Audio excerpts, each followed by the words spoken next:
Donc je vous parlais tout à l'heure de la relation. La priorité de la relation, c'est de connecter émotionnellement. Pourquoi? Parce que si je crée une stimulation émotionnelle forte, il y a plusieurs moyens d'y parvenir. Si je crée une stimulation émotionnelle forte, ce qui se passe chez elle, c'est que je lui fais vivre une expérience particulière. Et cette expérience que je vais lui faire vivre, elle va être ancrée chez elle comme un souvenir plus ou moins positif selon l'expérience émotionnelle que je lui ai permis de vivre. Et à ce moment-là, quand cette personne-là, ce coach, ce patient ou autre, repensera à vous quand vous communiquerez avec lui à nouveau, l'empreinte émotionnelle, la stimulation ou l'ancrage que vous lui avez laissé à ce moment-là réactivera chez lui quelque chose qui se dira, l'émotion en fait va revenir en lui et va se dire, tiens, moi j'ai associé cette personne à de la joie par exemple, du coup j'ai envie de me rapprocher de cette personne par exemple. Mais si j'ai pas conscience de l'empreinte ou en d'autres termes, de l'énergie que je dégage dans la relation, c'est ok. Sauf que si cette énergie, elle est plutôt basse et négative, alors que moi, je vais apporter plus du haut et positif comme joie, excitation, ce qui va se passer, c'est qu'il va y avoir encore une fois une déconnexion. Donc, je peux aller avec toutes les techniques que j'ai, présenter mes produits, mes services, etc. Si j'ai fait un impact émotionnel négatif, il va y avoir encore un problème de court-circuit relationnel. Donc ça, c'est un pilier très important. Le but, c'est de rechercher de la stimulation émotionnelle. Si vous avez un ami au téléphone, c'est pas le meilleur moment pour vous pour communiquer et ça se passe pas top et il vous raccroche au nez.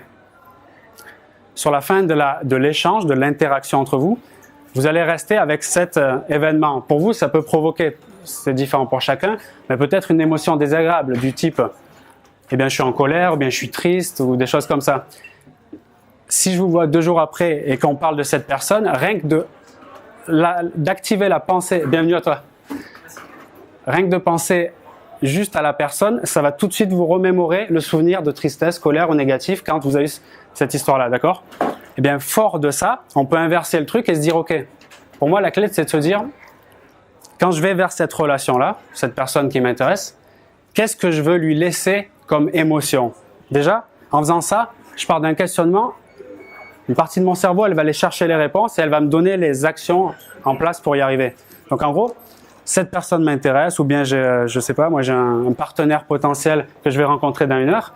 Question, qu'est-ce que je veux laisser comme impact émotionnel à cette personne?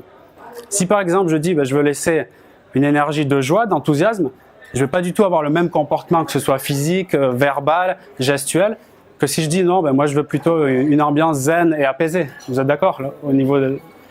Donc quand on a conscience de ça, ça fait une grande différence parce que ça peut se situer au début de la relation. D'ailleurs, les moments les plus impactants pour faire une empreinte émotionnelle puissante, c'est comme une musique en fait. C'est à l'intro et à l'outro. C'est les premières secondes et à la fin. Comme je vous parlais de l'histoire de raccrocher au nez, eh bien c'est à la fin. Donc ça fait un peu mal.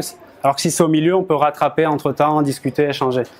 Donc en gros, j'aimais bien une phrase qui disait « On n'a pas 2 occasions de faire une bonne première impression ». Je ne sais pas si ça vous parle. Et peut-être ça vous est arrivé de rencontrer des personnes et de ne pas être au top au moment de la rencontre et de vous apercevoir que pendant la relation, ça rame un peu. Et peut-être que c'est au niveau de l'empreinte émotionnelle où c'est un peu déconné, si je puis dire.